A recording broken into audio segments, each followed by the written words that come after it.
বলছি এই লোকটা কিছুদিন আগে এলাকায় ছিল, এখন কোথায় পাওয়া যেতে পারে বলতে পারবেন? এ তো ঘাঘু লোক, নামেই সুজন, অত্যন্ত দুর্জন ব্যক্তি। লোকটা এখনো এই এলাকাতেই আছে, তবে জেলের ভেতরে না বাইরে সেটা বলতে পারবো না। আসলে জেলখানাটাই তো ঘরবাড়ি বানিয়ে ফেলেছে, বউ আছে, ছেলে মেয়ে আছে, কিন্তু লোকটা 1 নম্বরের ক্রিমিনাল। কিন্তু তুমি একে চেনো কি করে? কি করেছে ও? টাকা পয়সা নিয়ে কোনো ফ্রড কেস নয় তো? এ এখন কোথায় আছে?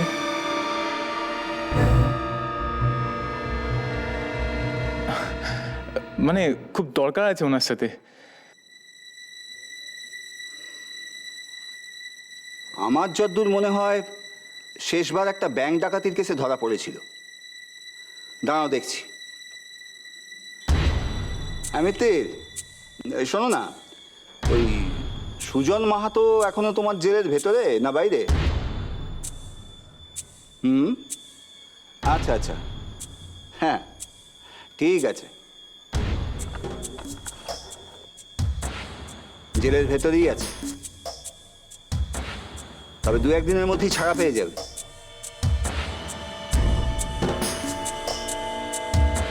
তুমি কিন্তু এখনো আমাকে বলনি যে এই লোকটাকে তোমার কি দরকার। দেখো, তুমি অতনুর বন্ধু বলেই আমি তোমাকে সুজন মাহাতোর খবরটা দিলাম। আসলে দরকারটা একান্ত ব্যক্তিগত। দেখো, এই সব লোকের সঙ্গে পার্সোনালি ডিল করতে যাওয়া কিন্তু ভীষণ ডেঞ্জারাস কমল। দেখো, আবার কোনো ঝামেলায় জড়িয়ে পড়ো না। প্রয়োজনে আমি আপনার সঙ্গে যোগাযোগ করব। থ্যাংক ইউ স্যার, আপনি আমার অনেক উপকার করলেন। আর হ্যাঁ, আপনার জন্য আমি পুলিশ ফোর্সে জয়েন করার কথাটা মাথায় রাখবো। Thank you sir. ওয়েলকাম।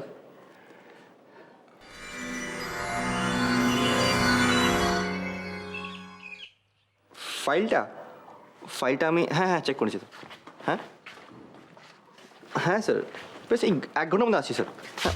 হ্যাঁ স্যার, হ্যাঁ স্যার আসছি। হ্যাঁ হ্যাঁ স্যার, স্যার আপনাকে আমি ফোন করছি। হ্যাঁ 5 মিনিট। হ্যাঁ ললিতা, আমার দেরি হয়ে গেছে অফিসে। আমার এরকম করছো? ও বুঝতে পেরেছি, তোমার এই শার্টটা পছন্দ হয়নি, আমি চেঞ্জ করে নিচ্ছি। তুমি মিথ্যুক, তুমি মিথ্যে কথা বলেছো। মিথ্যে কথা? হ্যাঁ মিথ্যে কথা। তুমি বলেছিলে তুমি আমাকে ছেড়ে কোথাও যাবে না, আর এখন অফিসে যাচ্ছ। ললিতা, অফিসটা কোথাও নাকি, অফিসে যাচ্ছি। যেও না ঈশান, প্লিজ যেও না। আমার আজ কিচ্ছু ভাল লাগছে না, প্লিজ থাকো। ঠিক আছে, আমি যাব না, আমি কোথাও যাব না, আজ সারাদিন বাড়িতেই থাকবো, অফিসেও যাব না। ঠিক আছে? তুমি কোথাও যাবে না?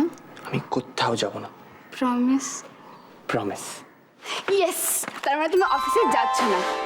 দেন আমরা আজকে একটা লং স্কুটার রাইডে যাব, তারপরে একটা ভালো মাল্টিপ্লেক্সে ফিল্ম দেখবো, অ্যান্ড দেন কোনো ভালো রেস্টুরেন্টে গিয়ে খাবো। এখন? এখনই ঈশান, আমার একটু ভাল লাগছে না, চলো না একটু বেরোই।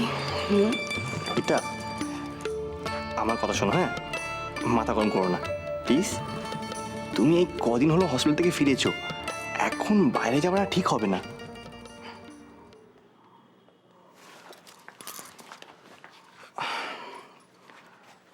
ললিতা প্লিজ বোঝার চেষ্টা করো, অনেক রকম ইনফেকশন হতে পারে, আর বাইরে খাওয়াটা এখন উচিত নয়। প্লিজ ললিতা।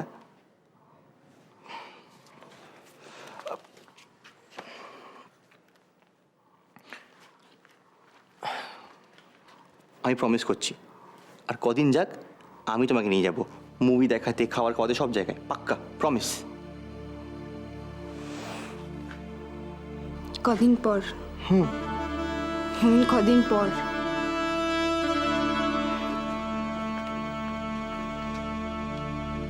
আর কটা দিন পর কে জানে আমি কেমন থাকবো। আমি যদি আর ঠিক না হই। ললিতা, বিকাপকে রাগ করছো কেন? তুমি অপারেশন এত বড় ধকলটা হাসি মুখে পার করে এলে, রিকভারিটা ম্যানেজ করছো তুমি। তুমি আমায় বোঝাচ্ছ ঈশান? তোমার কি ধারণা আমি বাচ্চা? হ্যাঁ, তুমি আমায় যা বোঝাবে আমি তাই বুঝবো। কয়েকদিন পর তোমার ধারণা আমি কিছু জানি না, তাই না? তোমার ধারণা আমি কিচ্ছু জানি না।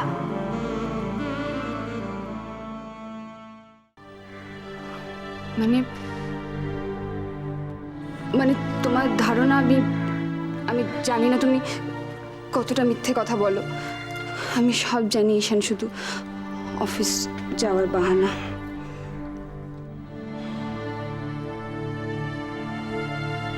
ললিতা, তুমি কি জানো?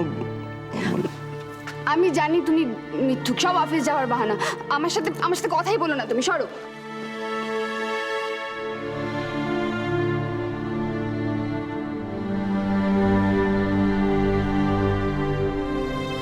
ললিতা সব জানে মানে? কি জানে ও? না না, ও তো জানার কথাই না। যে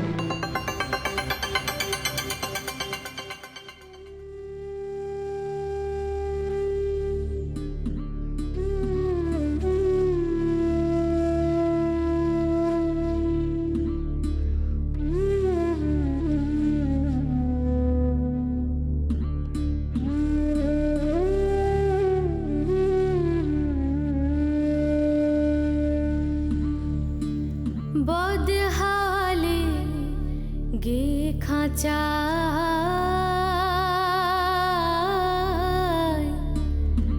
পাখি কখন উড়ে যায়, পাখি কখন উড়ে যায়। খাঁচার আড়া পড়ল ধসে,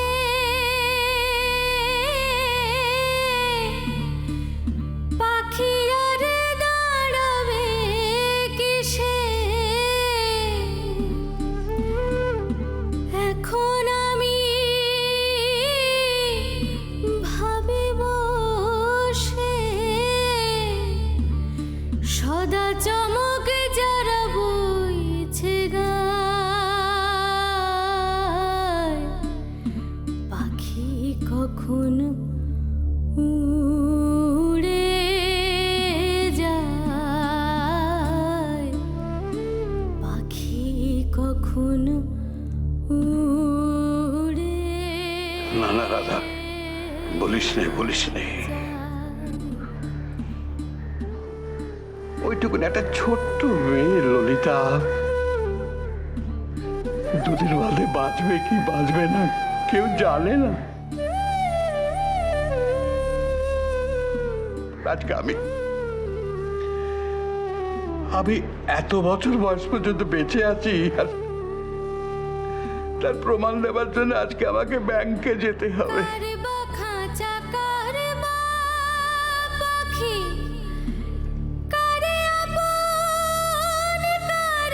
ঈশ্বর, তুমি আমাকে কেন এতদিন বাঁচিয়ে রেখেছো?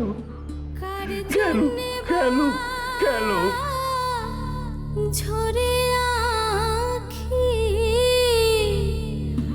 আমারে মজাতে চায়। পাকা ইডিয়েট একটা ইডিয়েট। ললিতার এরকম অসুখ করেছে, আজ বাদে কাল তার কেমোথেরাপি হবে, আর তুই কিনা এই ব্যাপারটা নিয়ে আমরা এত চিন্তিত। তুই ও বধূ